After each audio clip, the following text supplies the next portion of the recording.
Olá, pessoal. Boa tarde a todos. É com muito orgulho que a gente começa mais uma live do Senai, do ciclo de lives da área de tecnologia, e seguindo hoje, né, com um assunto voltado para a indústria aqui no DF, eu, instrutor Diego Bispo, e o meu colega Rafael Cardoso, que está aqui ao lado. Vamos lá. Boa Pessoal, o tarde, tema de... pessoal. Oh, desculpe, Por Diego. favor, por favor. Pode seguir, pode seguir. Meu nome é Rafael Cardoso, sou instrutor de tecnologia do Senai DF também. Além de trabalhar na docência, eu atuo no mercado de trabalho como empreendedor da área de suporte técnico, atendendo algumas empresas, na área de hardware, redes de computadores. Espero poder contribuir um pouco com as experiências que eu adquiri no longo desses quase 15 anos de carreira nessa área. Mas, por favor, Diego, dê continuidade no que você estava falando. Vamos lá, pessoal. O nosso assunto, como o Rafael já se apresentou, ele é da área de hardware e redes. Eu sou de ciência da computação, né? Me formei em ciência da computação. Fui aluno do Senai, né? E felizmente o bom filho a casa torna. Fiz curso de programação no Senai e hoje fiz curso técnico, né? E hoje eu trabalho tanto como instrutor dos cursos da área de programação, também como servidor público. Eu sou da Conab, Companhia Nacional de Abastecimento, e há outras instituições que eu também trabalho dando aula, prestando algum tipo de suporte, tá? O nosso tema principal hoje é inovações do mercado de trabalho na área de TI aqui no Distrito Federal, tá? De antemão, a gente já começa até pensando esse raciocínio da live de hoje, pensando no que o Distrito Federal consome, pensando na indústria 4.0, tá? E pensando também nas várias oportunidades de trabalho. Porque a nossa ideia aqui também é mostrar que aí fora pede-se muito, né? Precisa-se de muito profissional, naturalmente aqui no DF, nós estamos aqui nessa rede, né? Nessa região integrada de desenvolvimento, nós temos várias cidades, tanto do DF quanto as cidades aqui do entorno, e assim, tem muito pessoal, muita mão de obra, e todo esse pessoal precisa também de capacitação. Perfeito? Vamos lá? Bacana, Diego. Você falou de indústria 4.0, eu acho que é bem relevante falar, é um tema que está sendo muito difundido, tem se falado muito, e é importante a gente desvendar, né, algumas nomenclaturas, alguns temas, alguns nomes que estão sendo muito falados na área de tecnologia, e a gente vai tentar mostrar para vocês o significado e como que isso pode influenciar no mercado de trabalho, como vocês entram nesse mercado de trabalho pensando nessas tecnologias. E para falar de indústria 4.0, eu acho que é importante a gente voltar um pouquinho a falar das revoluções. Mas antes disso, Diego, fala um pouquinho o que é a indústria 4.0, para a gente não voltar sem ter explicado um pouquinho do tema. Vamos lá. Pessoal, quando se fala de indústria 4.0, a gente, a princípio, tem um salto legal e um aproveitamento legal de tecnologias. Nem sempre você vai ver tanta coisa super nova, mas você vai ver diversos aproveitamentos do que se já tinha lá atrás, porém consumindo dados. Como assim? Você vai ter um tanto de coisas, de objetos, não só computadores, tá? Até porque quando a gente fala de tecnologia, de inovação, todo mundo lembra dos computadores. E, na verdade, a gente vai ter uma visão diferente. Como assim? Nós temos agora uma indústria diferente, que ela se preocupa em fabricar produtos diversos, mas ela se preocupa muito com sensoriamento. Como assim? Lá atrás já existiam produtos com diversos sensores, sei lá, cama de gato, né, para o gato descansar com um sensor de peso, uma espécie de uma balança, as pessoas para molhar grama com algum tipo de sensor para... Aí a gente está falando de automação, né? Como você falou, a automação ela é anterior à indústria 4.0. Acho que é importante falar, porque muitas pessoas não conhecem o termo, a indústria 4.0 ela é a quarta revolução industrial, né? Então, como o Diego falou, que ela herda algumas coisas do passado, como, por exemplo, a primeira revolução industrial. Eu não vou explicar aqui sobre a revolução, questões econômicas, políticas e geográficas, mas mais assim no que diz sentido à inovação tecnológica. Então, lá no final do século XVIII, a gente tem uma inovação que foi o mercado têxtil. Ele tinha uma manufatura muito forte, era muito forte o mercado, mas eles precisavam que essa manufatura fosse mais ágil. Então, aí lá no final do século XVIII, o Joseph, né, e Jeff Card, ele inventa a primeira máquina de tecelar. O que é interessante dessa primeira máquina? Qual a importância dela para a tecnologia hoje? Porque essa máquina era uma máquina tecnológica e revolucionária para a época.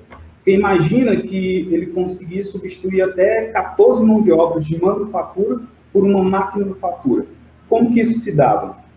Ele criou um dispositivo, se podemos chamar assim, que foi o cartão perfurado.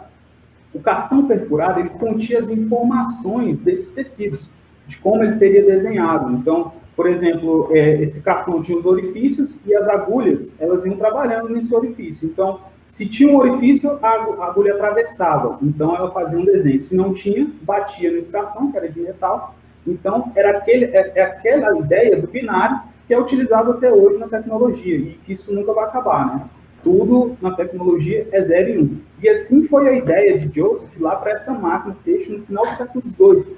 E tal dispositivo seria importantíssimo na utilização dos primeiros grandes computadores. Esses primeiros grandes computadores, eles utilizaram o cartão perfurado como mídia. Então, a gente pode dizer que a sua área, que o cartão perfurado seria o banco de dados daquele equipamento, né?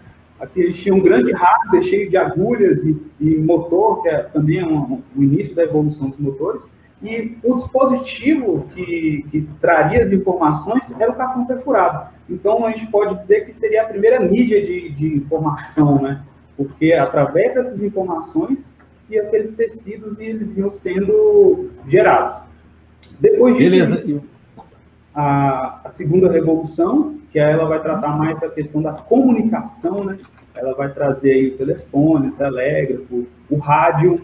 O rádio volta a esse assunto também, que hoje toda a nossa comunicação, por exemplo, o Wi-Fi é uma comunicação de frequência de rádio. Então, isso aí é lá da segunda revolução industrial. Os nossos próprios telefones sem fio funcionam por frequência de rádio. Então, a segunda revolução, ela vai trazer, dentre tantas outras questões, mas por questões de inovação tecnológica, ela vai trazer essas questões da comunicação. E a terceira revolução, que seria, de fato, a gente entrando nessa área tecnológica, a internet, as redes de computadores, os computadores em si, e que seria onde nós estaríamos até hoje, que seria a terceira revolução industrial. Porém, desde 2010, a gente começa a falar dessa questão de indústria 4.0, que é como se fosse é uma revolução digital, não é isso, Diego? A gente começa a pensar nos equipamentos que antigamente tinham sua automatização, eram autônomos, como o Diego falou da cama, do irrigador de jardim. Hoje, além deles estarem automatizados, eles estão na internet.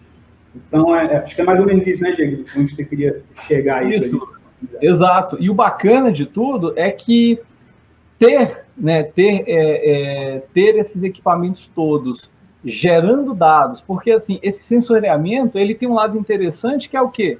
Basicamente, você tem os mesmos aparelhos de antes, ou até aparelhos novos, naturalmente, só que eles vão coletando dados sobre você, usuário, né? E esses dados, lá na frente, eles vão alimentar algum banco, vão alimentar alguma base, e esses dados, naturalmente, eles vão ser consumidos. A indústria, de alguma forma, vai receber todos esses dados e ela vai poder começar a se questionar sobre como as pessoas usam aquele produto, a partir dos dados que vêm, como aquilo pode ser melhorado e fazer com que aquele produto seja mais útil ainda para o usuário final. Porque, às vezes, é de se pensar assim, olha, eu tenho um reloginho, né, um wearable, um daqueles smartwatches, e esse smartwatch, sei lá, de alguma forma afere a minha pressão, consegue conferir quantos passos eu dou ao longo do dia, e em um determinado momento,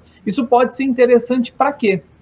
Isso pode mostrar que eu estou ficando com sobrepeso, eu estou andando pouco, eu estou bebendo pouca água, ou o caso de um aspersor mesmo, que é aqueles equipamentos para irrigação, né, do gramado. Um exemplo, um aspersor daquele, tranquilamente, se ele for nesse insight, nessa sacada da indústria 4.0, ele está ali monitorando se vai chover. Ah, dia tal não chove, ele vai molhar minha grama, num horário determinado. Daqui a pouco, como ele está ligado na internet, e olha o legal, eu não estou falando de um computador que está ligado à internet, né? Eu estou falando de um pequeno aparelho que vai consumir um servicinho, né? Um serviço para saber assim, quando é a próxima chuva. E aí, o mais bacana, né?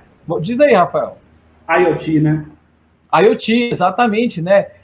Internet of Things, né? Até eu brincava mais cedo com o Rafael agora, eu já tenho um novo termo que não é bem a sigla, mas seria IoE, tipo internet de tudo, né? Internet of Everything. Assim, é bom a gente falar sobre isso, porque essas nomenclaturas, né? As pessoas vão se confundindo, não vão entendendo.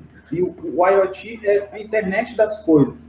E a internet das coisas é um nome muito claro e muito fácil, mas acaba também gerando uma dúvida. O que é a internet das coisas? É exatamente o que ela está falando, né? Hoje você tem internet em coisas que antigamente não tinham, né? A gente não podia imaginar, sei lá, 5, 10 anos atrás, muitas pessoas de jardim só conectadas à internet, né? Exato. Essa é a sacada. Era até algo incomum, porque se a gente parar para pensar bem, a internet é uma coisa nova. Se a gente for pensar bem, Brasil, coisa de 25 anos atrás, é quando a internet estava começando. Não só Brasil, mundo, vamos colocar assim, tá? Mas olha o lado bacana da história.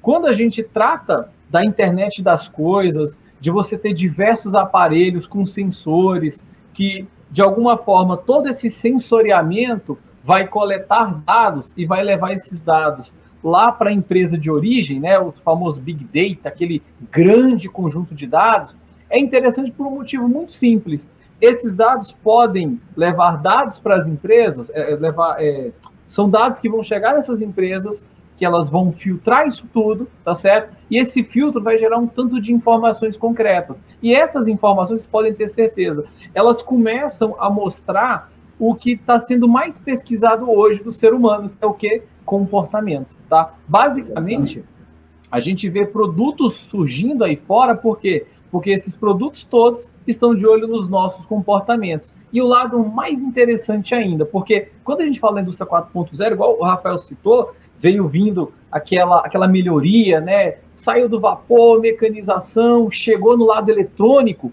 Uma coisa que eu acho revolucionária é que a gente pegou, eu digo a gente assim, a indústria em si, ela basicamente pegou o lado eletrônico, a sua terceira fase, e fez com que ligasse isso na internet. E o mais bacana, para a indústria, isso trouxe mais renda, trouxe valor de mercado ao produto, expandiu para que pessoas em diversos locais do planeta, sem um mega material, sem um mega maquinário, pudessem começar a produzir coisas. E o mais bacana, você que lá atrás pensava assim, nossa, podia existir um produto no mercado que fizesse isso, você se viu podendo criar esses produtos. Então, exatamente, assim, é um ponto importante de falar da indústria 4.0, porque as outras 3 revoluções, elas sempre traziam a discussão a respeito dessa troca da mão de obra, da manufatura por manufatura, que isso vai traz desemprego. E a indústria 4.0, no contrário, ela traz oportunidades. E como você mesmo falou, às vezes você pensa num dispositivo que, de repente, poderia ter para facilitar a vida, e, de repente, você pode ser o precursor disso. Você pode ter essa ideia, essa iniciativa. Nós temos as startups. Então, a gente consegue, na indústria 4.0, ter oportunidades. Por exemplo, a questão do jardim que você falou, né? Então, você tem um dispositivo lá no seu jardim que ele está conectado à internet. Então, você imagina que você tem a sua casa, você não é uma indústria, você tem sua casa, mas você tem um grande gramado bonito, e você quer irrigar esse gramado de maneira eficiente, você quer pensar não só na sua liberdade, né, de não ter que ir naqueles horários, mas também uma questão de sustentabilidade, né? Você vai molhar aquela grama de acordo com a necessidade real. Então, se de repente você molhou o gramado hoje e tem uma previsão de chuva amanhã, como o Diego falou, esse mecanismo ele vai estar a tempo e não vai molhar porque ele vai esperar a chuva. Então, é uma economia não só de água, questão sustentável, mas de energia da pessoa para cuidar daquilo. Só que a gente tem que imaginar que esse dispositivo ele precisa estar conectado na internet. Então, exato. Ela está preparada para ter um Wi-Fi externo? Então, isso abre oportunidades de negócio. Então, precisa existir um profissional, que esse profissional vai fazer o cabeamento nessa casa de maneira eficaz, eficiente, para atender essa internet, essa nova demanda, né, essa nova demanda que existe agora da internet das coisas. Então, o Wi-Fi externo, por exemplo, não é muito comum nas residências. E a gente sabe que o Wi-Fi ele depende de uma certa configuração, de uma certa avaliação do ambiente. É muito comum os usuários ligarem: Rafael, eu estou precisando melhorar o Wi-Fi aqui em casa, o que eu compro? Aí manda um link de um aparelho. E, infelizmente, não é assim. O profissional precisa ir até lá, ele precisa entender aquele ambiente, ele precisa entender como que aquelas frequências de rádio vão funcionar dentro do ambiente dele.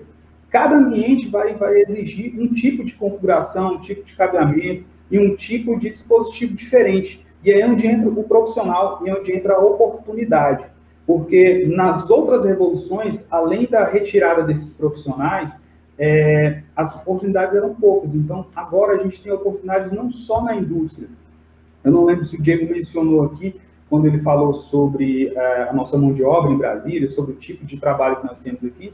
Aqui nós não temos muitas indústrias, né, Diego? Então, assim, acaba que o mercado está mais para o funcionalismo público, como movimenta a nossa economia aqui, mas nós temos hoje esse tipo de situação, onde a gente precisa de um profissional de TI mais qualificado, de repente em residências, em pequenos negócios, para poder dimensionar melhor a tecnologia que está sendo utilizada hoje, né? Porque não é só mais o computador, veio o celular, que já foi uma grande inovação, e agora todas as coisas elas estão conectadas na internet, né?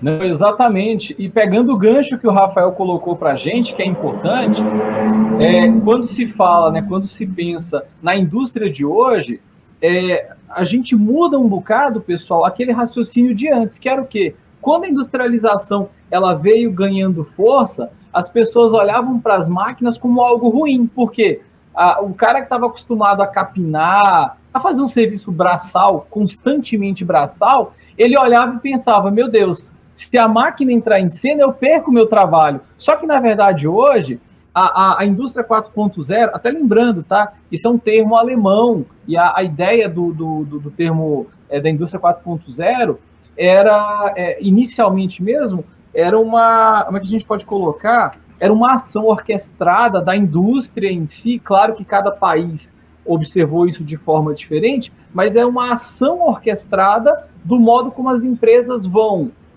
produzir, né, os seus produtos de sempre, como elas vão melhorar isso e como silenciosamente o próprio usuário está falando para a empresa como ele consome aquilo. Então tem o seu lado interessante. E o mais bacana, né?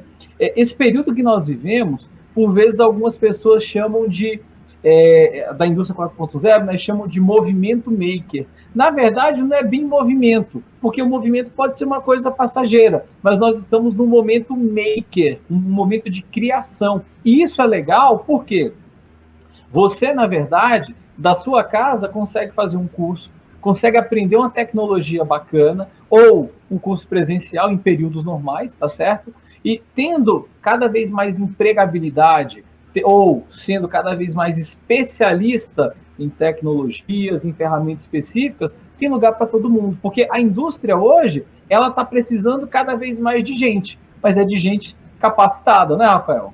Exatamente. E o que é o bacana disso tudo, né? Porque as outras revoluções, elas, na verdade, aconteceram, e aí depois se estudaram e se falaram sobre elas, né? Elas foram descobertas, então descobriram que aquele momento foi um momento revolucionário, né? Houve ali uma revolução.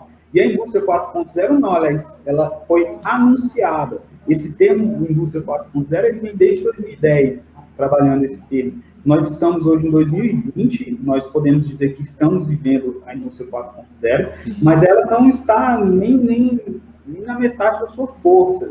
Eu acredito que o profissional ele deve se preparar para a indústria 4.0, que é um momento vigente, sim, mas que está em crescimento. Assim, as grandes indústrias elas ainda não estão totalmente adequadas, digamos assim, trabalhando exatamente com os termos da indústria 4.0. mas elas vão se adequando aos poucos, e esse profissional que deseja trabalhar na carreira de TI, ou que já trabalha, ele precisa estar preparado para isso. E como é uma revolução anunciada, então é fácil de a gente se preparar, né? É importante a gente ter isso, né? Essa informação, e é importante que a gente se prepare. E o que é bacana disso tudo, Diego? É que nós temos um complexo de ensino, de educação profissional técnico, que ele é o maior da América Latina e o quinto maior do mundo. E ele oferece, nesse momento, por exemplo, de pandemia, onde a gente tem uma certa dificuldade com o ensino, ele oferece cursos 100% online e 100% gratuitos. Então, eu acho que não há momento melhor, mais oportuno para se estudar, e tendo essa instituição que é o Senai, nos dando aí tantas aberturas para que a gente possa melhorar como profissional e ingressar, porque existem cursos básicos e cursos intermediários, avançados, então a gente pode, com isso, adquirir conhecimento. É a era do conhecimento. Então, a gente precisa adquirir o conhecimento e precisa pensar no que tipo de profissional é esse profissional do futuro.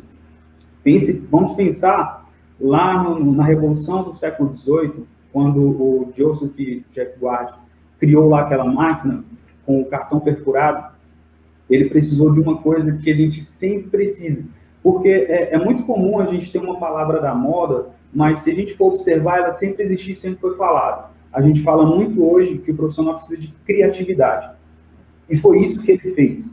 Ele teve criatividade. Agora, a criatividade, ela tem gente que nasce criativo, né? E tem gente que acha que não é criativo. Eu sempre achei que não fosse criativo. Mas a criatividade, ela é desenvolvida, porque a criatividade, ela depende também de certo conhecimento. Por exemplo, eu acho que como profissional de TI, de suporte técnico, eu penso que eu sou criativo, porque eu consigo resolver problemas e ter soluções em tempo hábil para resolver a vida do cliente. Isso é criatividade. Então, o que o Joseph tinha? Ele tinha o conhecimento de como funcionava uma indústria têxtil, ele sabia qual era o resultado final, e ele sabia que ele precisava de melhorar essa manufatura. E ele tinha conhecimento, alguns escritos que falam que nem todas as ideias das máquinas foram dele, então ele tinha uma network, né? Ele tinha uma network de conhecimento, de pessoas, e ele tinha um repertório de informações. E isso é importante hoje para esse profissional de TI. A gente tem que ter dois cuidados. A gente não pode ser profissional que acha que vai ser igual o Diego, por exemplo, ele era da área de desenvolvimento. Eu sou da área de hardware e de redes. Então, a gente não pode pensar que esses dois profissionais se juntem e eles sejam só, e ele é o cara do dev e o cara da infraestrutura. Tem esses profissionais? Existem esses extraterrestres por aí, mas não é o normal. O normal é você se dedicar a uma área e que você seja bom naquilo.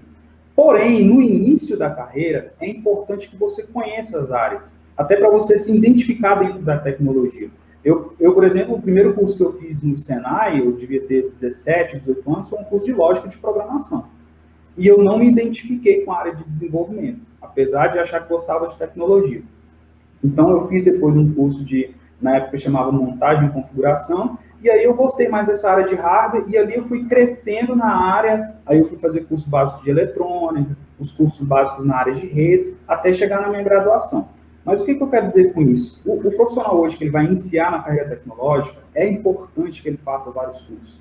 É importante para ele entender o que ele quer, e é importante para ele ter esse repertório de informações. Esse repertório de informações é que vai criar o sujeito criativo. Porque esse profissional do futuro, ele precisa ser criativo, porque nós temos uma grande questão. Hoje nós falamos em internet das coisas, em robôs. Então, se você pensa que você pode ser substituído por um robô, então você precisa ser o mais distante de um robô possível. Que o que é? Pessoas mecânicas. Não existe isso. A gente chega para comprar... eu falo muito sobre isso. Por exemplo, eu chego numa loja de elétrica para comprar a mão francesa, que é aquele suporte para colocar a prateleira. E aí eu chego em casa e esqueci de comprar bucha, esqueci de comprar parafuso. Então, aquele profissional, um robô substitui aquela pessoa. Porque eu vou chegar lá, é uma máquina de refrigerante, né? Insiro o dinheiro, aperto o botão da mão francesa, a mão francesa vem para mim e eu vou embora. Agora, a gente precisa, hoje, é interessante falar isso, mas um diferencial para o profissional de TI hoje, ou de qualquer carreira, é ser humano. Então, a gente precisa ser mais ser humano possível para a gente competir no mercado de tecnologia hoje. Então, esse diferencial, esse profissional, ele precisa ter criatividade, então ele precisa estudar bastante, mas ele também não pode, aquilo que eu falei, não pode ser o cara que acha que vai fazer todas as coisas da área de tecnologia, senão uma profissão bonita, por exemplo, que é o clínico geral, ele é um cara que ele tem uma visão geral da medicina, e aí ele consegue fazer muita coisa e direciona para as outras especialidades, digamos assim. Um profissional de TI que tenta ser esse clínico geral, ele acaba sendo o menino da informática. Então, ele acaba sendo aquela pessoa que te chama para tudo. Aí, às vezes, tem um problema, te chama para formatar o computador e, assim, tem como você aproveitar e trocar essa lâmpada? Então, assim, a gente precisa de um repertório de informações para a gente ter criatividade. Então, para isso, a gente precisa fazer vários cursos, até a gente entender para onde nós vamos, mas também não pode ser generalista demais. A gente tem que focar e seguir um caminho correto dentro da carreira de TI. Não, exato. E pegando o gancho que o Rafael colocou para a gente, é nessa hora que entra em cena empregabilidade, conhecimento, tá?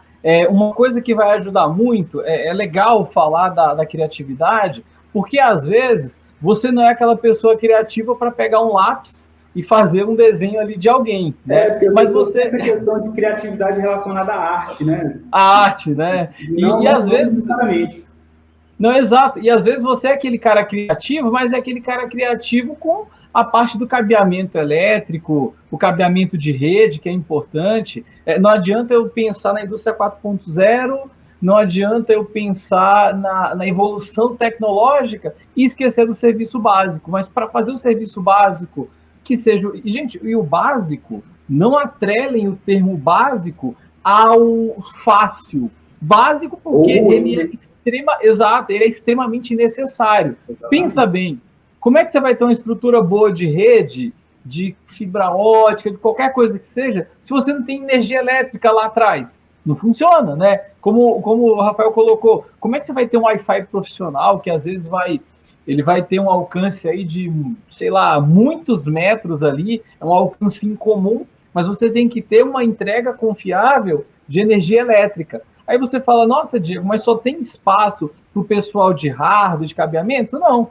Pensa bem, se eu quero ter uma rede que funciona bem, eu tenho que ter um bom software para isso. Aí nessa hora eu vou lembrar, né? Eu tenho que ter o cara do hardware, que conhece do cabeamento, que conhece da parte eletrônica. Eu tenho que ter o cara do software, né? Que produz aquele programa, que dá manutenção. E esse conhecimento, ele vai te dando escalas diferentes que você pode atuar. Um exemplo, às vezes o cara está lá na frente e ele não está pensando na indústria 4.0, mas ele esquece que aquele software da empresa que ele usa, aquele software que ele mantém por vezes, ele está consumindo diversos dados e está ajudando a empresa a tomar decisões, porque a ideia do 4.0 é essa, é você ter uma indústria cada vez mais criativa, e o criativo, gente, é basicamente o quê? Trazer boas soluções para todo mundo, porque às vezes você, de novo, né, não consegue fazer um desenho com lápis, mas você consegue olhar para um local e falar assim, nossa, ali naquele local eu posso colocar internet, naquele local eu posso colocar um motor diferente para funcionar. E a indústria, gente, ela por ser muito ampla, ela tem vaga para todo mundo. Tanto que uma das ideias que não se comenta do 4.0 é que a grande verdade é que existe toda uma percepção diferente de como os produtos são consumidos. Para e pensa um pouco, lá atrás, quem é que ia imaginar que você ia querer ter no seu celular um programinha que te avisa que tem que beber água, vem um sinalzinho sonoro, ou um reloginho, né, que nós estamos na época dos wearables, né, a tecnologia vestível. Olha, eu lembro que anos atrás a Nike havia lançado uma espécie de um amortecedorzinho, assim, pouco maior do que a tampa de uma garrafa, que você colocava dentro do tênis. E à medida que você corria, ele registrava algumas coisas. E aí hoje eu paro e penso, tanto de coisa que a gente tem. Um exemplo, existem softwares aí, Waze, uma gama deles aí que você vai conseguir usar para descobrir um caminho. Aí, assim, aí você fala, nossa, mas aquele software só vai me apontar um caminho? Não, ele vai construir outros tantos dados e ele vai te mostrar se naquele caminho tem registro de acidente, se naquele caminho costuma ser engarrafado, tal. E tudo isso, de onde é que vêm esses dados, na verdade? São as pessoas que silenciosamente, por meio dos seus vários aparelhos, estão enviando informações. E esse serviço, essas empresas, elas vão consumindo esses dados. E, gente, é nesse momento que a gente tem o fechamento de um ciclo importante, que é o quê? Anteriormente, a empresa fazia o que a gente vai pensar no desenho de uma meia-lua. Como assim?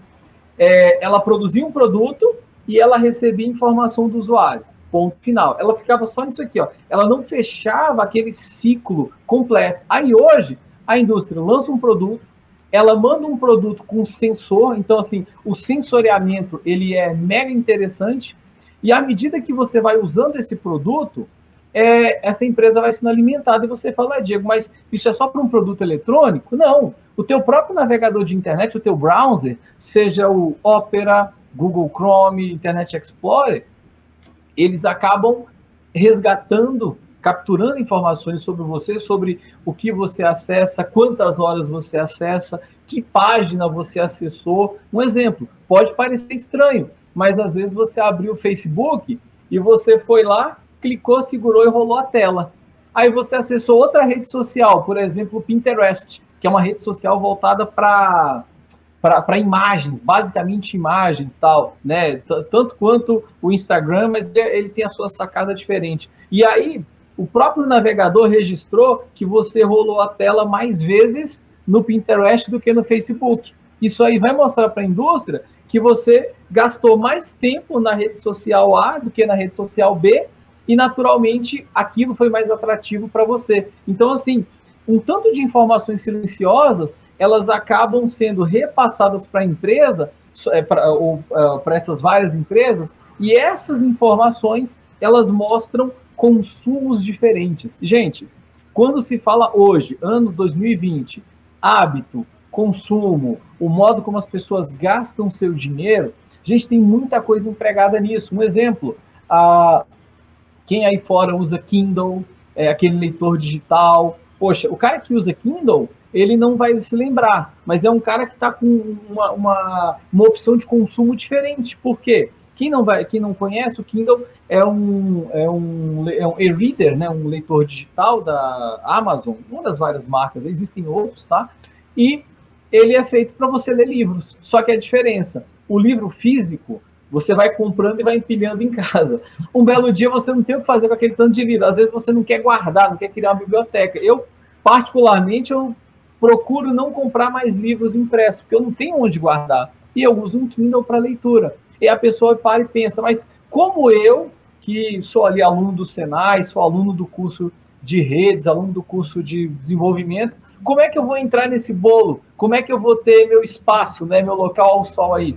Aí você vai parar e pensar, por trás ali do Kindle, você vai ter um software, você vai ter um Java ali rodando, ele precisa de conectividade com a rede para comprar o livro, porque se é digital, a compra do livro é digital. Então, assim, tem tanta coisa envolvida que a gente acaba esquecendo e não pode deixar de ver que essas novas formas de consumo, gente, elas abrem leques, um leque interessante para novas profissões, ou para até o melhoramento das profissões, né, Rafael? Diz aí para gente. Por exemplo, você falando de internet, de redes sociais, a gente pensa agora em uma coisa que já era bem difundida, que já acontecia muito, já era muito bem utilizado, que é a publicidade, o marketing digital, né? Que é a publicidade estando dentro da internet.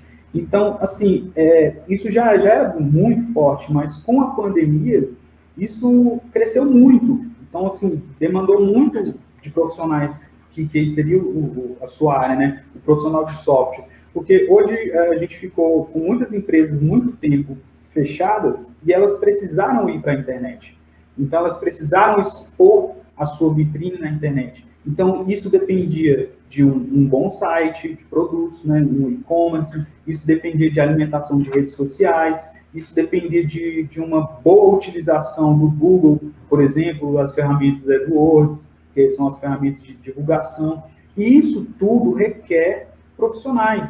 Então, assim, a evolução, ela veio, a indústria 4.0, ela veio com mais geração de oportunidades. Isso a gente pode falar de muito mais outras coisas aqui.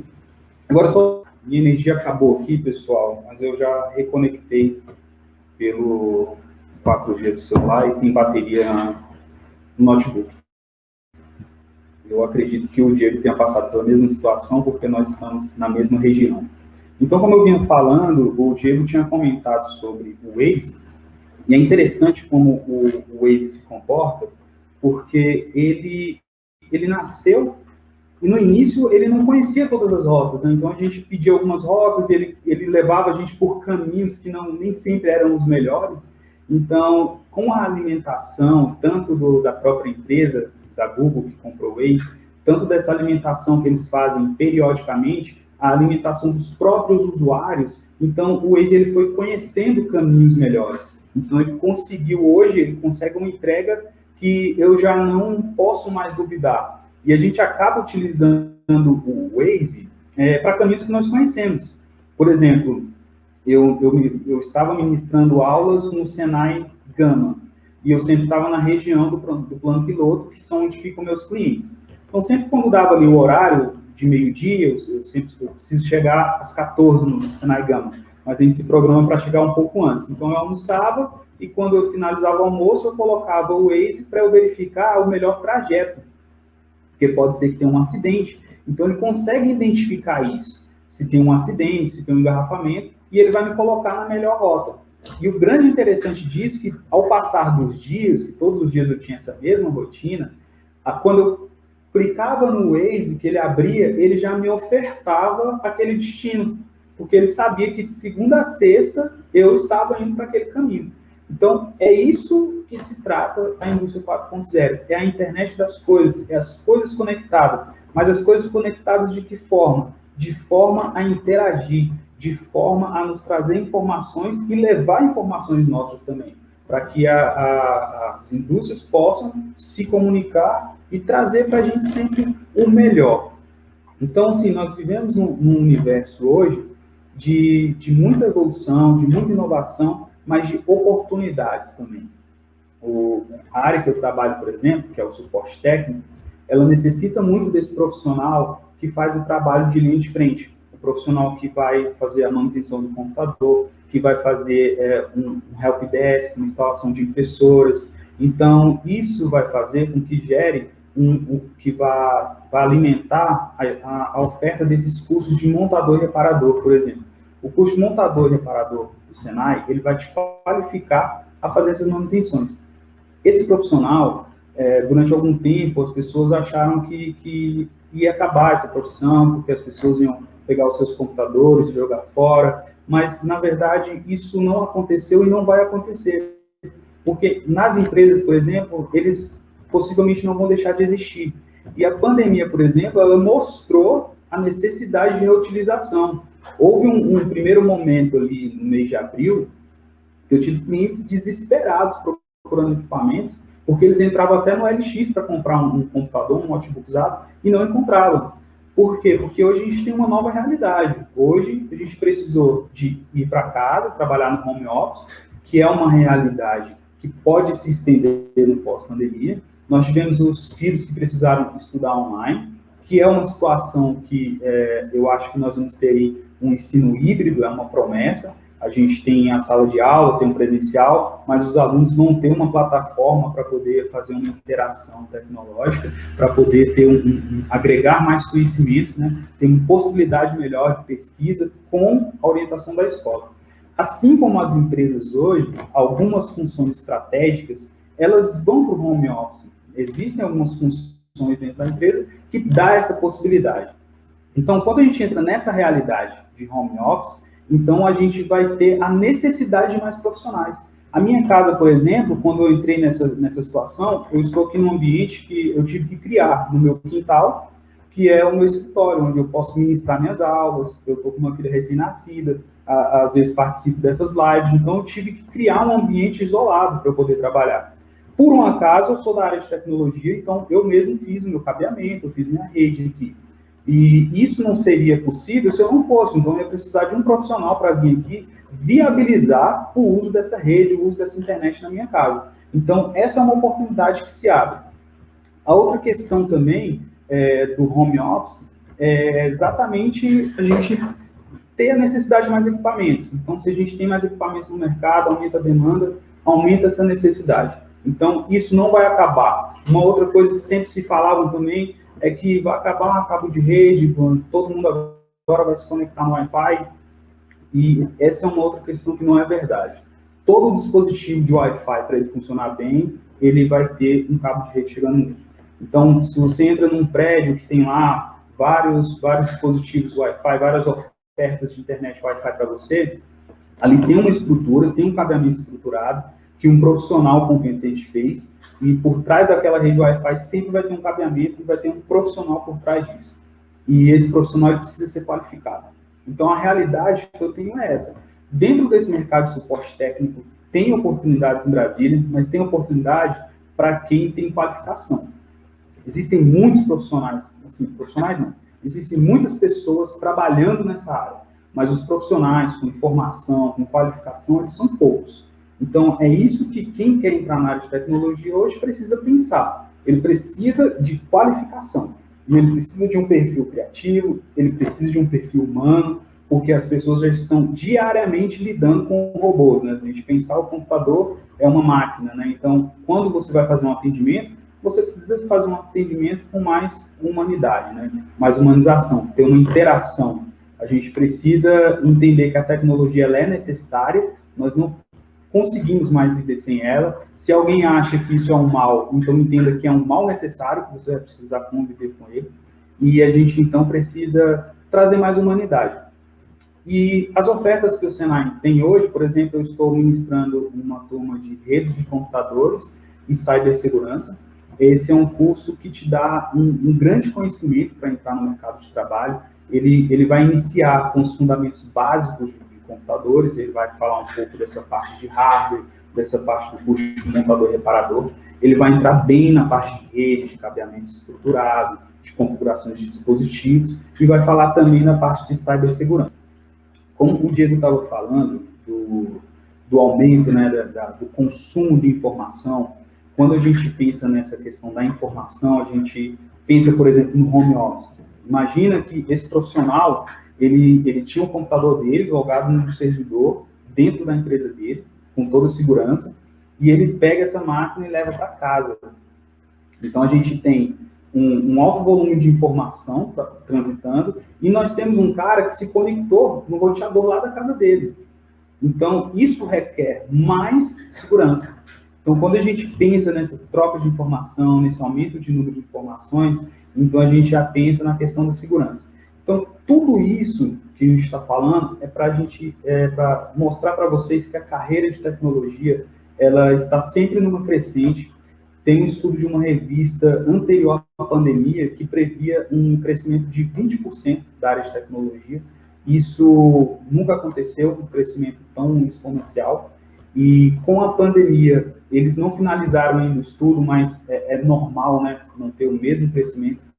Porém, eles estão com expectativa desse crescimento ficar na casa dos 12%, que também é muito alto, ainda mais pensando num momento pandêmico como esse, numa realidade mundial. Então, esse crescimento é real, ele é palpável e ele é anunciado.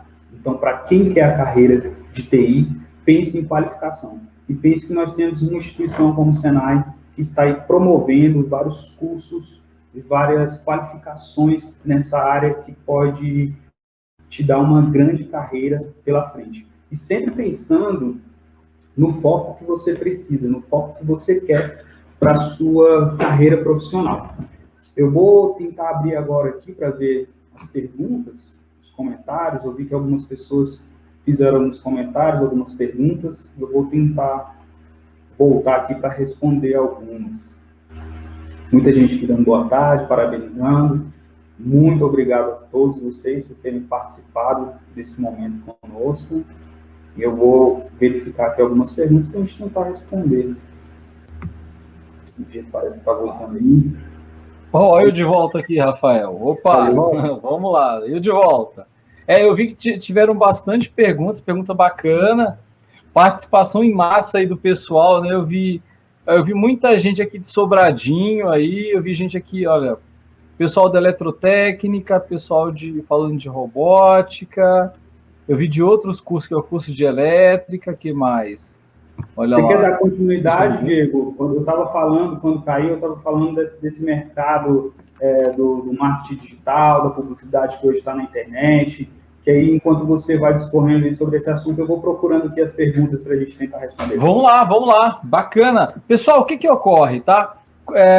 Quando a gente trata da informática em si, e a gente começa a falar do desenvolvimento, como o Rafael colocou, né? A parte do marketing, que às vezes as pessoas não davam aquela mega atenção, elas se esquecem que você precisa de um profissional de TI que vai entender de rede social. E quando eu falo entender de rede social, não é aquela velha brincadeira de zerar o Facebook, de passar o dia vendo ali a vida alheia, mas é entender de como a ferramenta funciona, como é que você pode integrar um site teu ao Facebook, como é que alguém que curtiu a tua página pode aparecer lá no rodapé do teu site, e tudo isso envolve conhecimento de desenvolvimento, envolve um pouquinho da parte de conhecer a engenharia do software, tá certo? Você vai ter que conhecer de HTML, vai ter que conhecer de CSS, que são tecnologias ali voltadas, né? Tecnologias e linguagens, tá? Voltadas para a produção web. Então, nessa hora, eu preciso tanto de um cara do web designer, o cara que vai conseguir fazer para mim aquela página bonita, aquela combinação de cores. Eu confesso a vocês que não é porque eu sou de desenvolvimento, tá? Mas eu não trabalho tão bem com cores, eu sou um zero à esquerda. Mas a outra parte, que é o desenvolvimento, eu já me dou super bem com ela. E tem que ter essa integração. Você tem que ter alguém que tem esse despertar artístico aí para essa combinação legal das cores. Você tem que ter gente que, claro, com conhecimento, vai pegar aquela habilidade dele lá atrás, que era só o desenho no lápis, e transferir aquilo para o computador. E isso, assim, é algo extremamente necessário. Então, como o Rafael colocou, passando por marketing digital, desenvolvimento, tanto para desktop, né? Desktop que eu falo para máquina, para o PC, quanto desenvolvimento para web, para tudo isso, vocês veem que a cada vez mais que se fala de uma tecnologia nova, você vai abrindo o leque para mais empregos, mais trabalhos. E nesse ponto, a gente tem que aproveitar e tem que ser atuante para não olhar para essas evoluções como algo ruim, não olhar para essas evoluções como algo que vai pegar e vai suprimir, vai ceifar o seu emprego, mas olhar para isso como algo interessante que vai te dar mais oportunidades. Vai que aconteceu de você entrou numa área, gostou, mas se viu limitado nela. E na outra área, você fala, poxa, naquela área eu posso despertar o meu lado criativo. E o lado criativo, como o Rafael colocou, ele pode ser o lado criativo para desenvolver um software. Às vezes algum colega te dá um problema e você olha para aquele problema de uma forma totalmente distinta dos demais. E isso é o lado legal, né? É essa capacidade criadora que você vai despertar, ela fica mais aflorada ainda quando você tem domínio da ferramenta. E, gente, pasmem, tá? Aí fora, eu vejo muito, e isso é um problema não só de Brasil, isso é um problema planeta Terra, que é o quê? O analfabeto funcional. E é isso que a gente vai contra. Porque o mercado hoje, além da preparação, ele quer pessoas criativas, mas o criativo é mais criativo ainda quando ele conhece de fato a ferramenta. Por quê? Porque ele tem domínio sobre aquilo, então ele não vai se preocupar se ele vai clicar no botão correto. Ele vai se preocupar com o mais interessante, que é utilizar, né, usar o máximo que aquela ferramenta oferece. É como se você fosse um piloto de Fórmula 1. O piloto de Fórmula 1, ele não vai se preocupar se ele girar o volante para cá ou para lá, se ele vai para a esquerda ou direita. Isso aí ele já sabe de qual é salteado. Ele vai se preocupar em usar ao máximo a ferramenta para ter o quê? Para ter o melhor resultado. Porque o mercado hoje está exigindo isso de todos nós, o quê? Que nós sejamos cada vez melhores, que nós tenhamos o melhor resultado. E assim, Foi-se a época que as pessoas podiam terceirizar a culpa, né? Falando da máquina. Ah, meu computador que é velho, minha internet que não presta. Não. Hoje, você tem internet boa disponível em qualquer lugar, você tem computador bom, a preço acessível. Agora, o que está faltando muito? Ó, conhecimento. E essa é a palavra-chave, né? Não adianta a gente também se encantar com a tecnologia, querer fazer 1000 cursos sem estar com o beabá pronto. Então, assim, é aprender o feijão com arroz, é aprender mesmo de verdade, porque eu digo a vocês, não vai faltar trabalho para quem souber de fato trabalhar, para quem souber de fato usar a ferramenta correta. E agora com esse grande insight, essa abertura, essa sacada que a indústria 4.0 dá para a gente, você para e pensa, olha, eu não posso me dar o luxo de parar no tempo. E aí é onde você vai ver que você vai atrás de curso, especialização, workshop, e cada um desses que você vai participando, eles vão te dar pequenas migalhinhas, mas são migalhas valorosas, são informações ali que às vezes vão te dar visão para você dar um salto bacana e um salto assertivo, né? Eu costumo falar, Diego, dentro dessa sua fala, na nossa área é muito comum a gente ter curso de 8 horas, né? Mesmo que presencial, é tipo uma palestra. Eu fiz um curso, por exemplo, da Furukawa, de cabeamento estruturado, que ele era um curso de 16 horas, eram só 2 dias. E às vezes, para a gente que já é da área, a gente vai para um curso desse de 16 horas e a gente aproveita 20 minutos. Só que esses 20 minutos dessas 16 horas são importantes para o resto da vida. Então, a questão do conhecimento, a gente tem que ter um cuidado, porque tem uma frase que diz que se você acha que sabe tudo, você não sabe nada. Porque todos os dias a gente precisa aprender. Então, se você acha que sabe, por exemplo, eu fui fazer um curso de cabeamento estruturado da Furukawa, eu já tinha muitos anos de experiência. Então, para que eu ia fazer esse curso, né? Me perguntaram isso.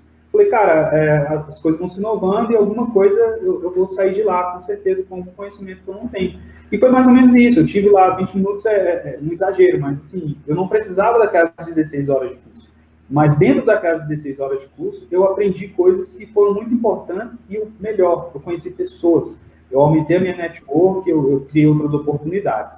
Mas eu acho que nosso tempo está se estendendo, Diego. Vamos tentar responder algumas perguntas aqui. E tem uma pergunta direcionada para você, que é mais ou menos dentro do que você estava falando. Diego, como o mercado de TI está se comportando em relação a outras áreas tecnológicas? Ele colocou entre parênteses técnicos, formados pelo Senai. Eu acho que pode responder, mas apesar de eu acho que ser mais direcionado para a minha área. Mas vamos lá. Não, mas o bacana é o quê? Pessoal, basicamente, Brasília, né? Quando eu falo de Brasília, eu estou falando do nosso bom e velho quadradinho aí, aqui no meio do Goiás, né? Mas Brasília em si e tal, do Distrito Federal, naturalmente, eu acho que boa parte de vocês se voltam, se preparam, olhando para esse mercado de cá. Gente, em órgãos públicos, né? Porque o maior consumidor de infraestrutura, o maior consumidor de hardware e tudo mais, eu vejo como o próprio governo, porque assim, vai num prédio público, cada sala que você entrar vai ter 2, 3, vai ter 15 computadores, e para cada computador tem um ponto de rede, e para cada computador alguém instalou um sistema, e por trás daquilo alguém dá manutenção em algum sistema, e assim, então área para trabalhar tem bastante. Uma área que eu vejo... Desculpa te cortar, Diego, na hora que caiu eu falei sobre isso, que, além disso, nós hoje, nossas residências e os pequenos negócios, eles acrescentaram muito essas questões de ponto de rede, né? Então, antigamente, uma loja, ela tinha um computador lá do caixa e um ponto de rede só. Hoje, todos os dispositivos estão conectando na rede, né? Seja aquela impressorinha fiscal, ela já está conectada na rede. Então, ela já faz parte no restaurante, por exemplo. Quando você faz um pedido, o atendente, eu tenho um cliente que é um restaurante, ele vai com a máquina de cartão, ela já é um dispositivo de rede. Então, na máquina de cartão, ele pede lá a sua porção, essa porção já vai ser impressa na impressorinha lá dentro da cozinha. Então, tem toda uma comunicação, e essa comunicação exige uma qualidade de rede, que foi o que aconteceu. Esse é um cliente que eu tenho um contrato novo, e que eles estavam sofrendo muito com essa comunicação, porque não estava dimensionado de forma adequada. Então, precisou desse profissional, sou eu, precisou de pessoas que trabalhem comigo. Então, eles me contrataram, que é uma empresa, e que, consequentemente, tinha outras pessoas trabalhando em volta. Então, os pequenos negócios e as residências hoje também são focos de trabalho, são oportunidades de trabalho. Pode dar continuidade. Não, exato. E dando continuidade, pessoal, eu tenho aí os órgãos públicos. Gente, por vezes, quem está de fora não tem noção da quantidade de software que um órgão público tanto desenvolve quanto mantém. E assim, para cuidar desse software, você precisa de pessoas especializadas nas várias linguagens de programação que você tem fora. PHP, Java, C Sharp, você vai ter o próprio JavaScript, você vai ter HTML, você vai ter gente que precisa conhecer disso tudo e conhecer legal, ter aquela base bem formada, tá certo?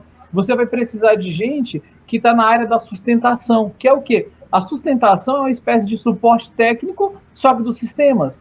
Ah, deu um problema no sistema tal. Você vai orientar o usuário como é que ele usa aquilo da forma correta, ou você na sustentação, que tem todo esse conhecimento técnico, porque assim, não entenda que trabalhar com a sustentação de sistemas é a parte ruim da história. Na verdade, você está sendo, por vezes, o que a gente chama de um muro de arrimo.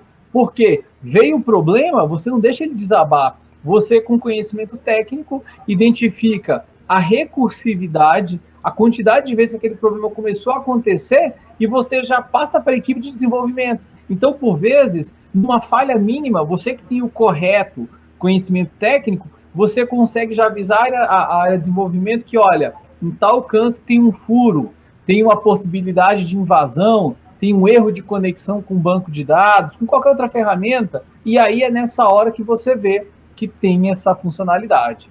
Beleza? Um comentário interessante aqui do... Oi? Isso, eu consigo te ver, Rafael. Nós estamos aqui com a tela de iniciaremos a transmissão em breve. Eu não sei, vamos continuar lendo os comentários, que os colegas que estão do outro lado, eu não sei se eles nos ouvem. Eu vou falar de um comentário bem interessante aqui da Fernandes Gressi, não sei se é assim que pronuncia o nome dela. Ela fala que o mundo do trabalho está cada vez mais baseado em tecnologia. É preciso conhecer sobre tecnologia e área de TI para exercermos bem a profissão, seja como empreendedor ou como colaborador de empresas. Então, isso que é bem interessante, porque a gente acaba explicando que não necessariamente você vai estudar tecnologia para ser um profissional de TI, mas hoje é necessário que você conheça um básico, né, de como as coisas funcionam. Então, de repente, um curso que você faz de cloud computer, um curso de nuvem, você não necessariamente vai trabalhar com isso, mas é para você entender como as coisas funcionam. E isso é bem importante. Então, exatamente. Esse tópico é muito importante. Inclusive, temos uma nova profissão que se chama futurista. Sim. Verdade. Do Rômulo César. Exato. Rafael, e o bacana, sabe o que é, pessoal? Um exemplo legal disso que eu posso citar, e isso falando aqui de DF e falando também de Brasil. Um exemplo. Existe aí o próprio GDF, né, o Governo do Distrito Federal, há um bom tempo ele utiliza um software chamado SEI, né? Sistema, eu sei que é um sistema integrado de informações, uma coisa assim do tipo. E esse SEI, ele é bacana porque, olha como é que o uso de um software te dá abertura para tanta coisa. E o Rafael, com certeza, já deve ter passado por situação parecida. Olha, lá atrás, as pessoas compravam impressoras e as empresas compravam impressoras e, basicamente, quando essas impressoras começavam a quebrar, eles chamavam, por vezes, um técnico. Mas peça de impressora não é igual peça de carro que você acha com facilidade.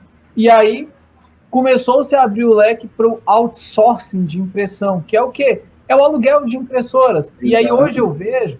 Olha lá, Rafael, tu já deve ter passado em algum local que te pediram para melhorar, para criar uma rede para que as impressoras se comunicassem bem com a empresa, tenho certeza. Isso é bem comum. Eu tenho um parceiro de outsourcing que ele está em quase todos os meus contratos e é exatamente isso. A gente precisou melhorar nos clientes porque todas essas impressoras são conectadas à rede. Então, todo esse melhoramento foi necessário para que a gente consiga trabalhar bem. Mas nós estendemos aqui o horário, já passou um pouquinho. Eu sei que esse é um assunto que a gente poderia ficar conversando aqui até a noite. É a nossa área de atuação, a gente gosta disso, mas a gente tem um horário aqui para finalizar. Vamos lá, vamos lá. A todos que participaram, para mim foi um prazer estar aqui dividindo um pouco da minha trajetória. Para as pessoas que querem entrar na área de TI, pensem nisso, pensem em ser esse profissional do futuro, que tenha criatividade, que seja um ser humano e que estude. A gente precisa ter muito conhecimento para se diferenciar no mercado do futuro. Obrigado. Valeu, pessoal. Também vamos encerrando aqui. Eu corroboro, né? Confirmo as palavras aqui do Rafael. O mercado é muito grande, tem espaço para todo mundo, tá? E a grande questão é, se preparem, mas o que o Rafael colocou de mais importante, sejam cada vez mais humanos, porque o que vai definir o teu sucesso na carreira, tanto além do teu conhecimento, dos seus cursos, é o modo como você trata as pessoas e, principalmente, as soluções que você dá, tá? Quanto mais complexo for o problema que você se colocar a resolver, maior vai ser o seu pagamento. Então, vale pegar essa ideia, beleza? Gente, obrigado, até a próxima. Até mais. Valeu, tchau.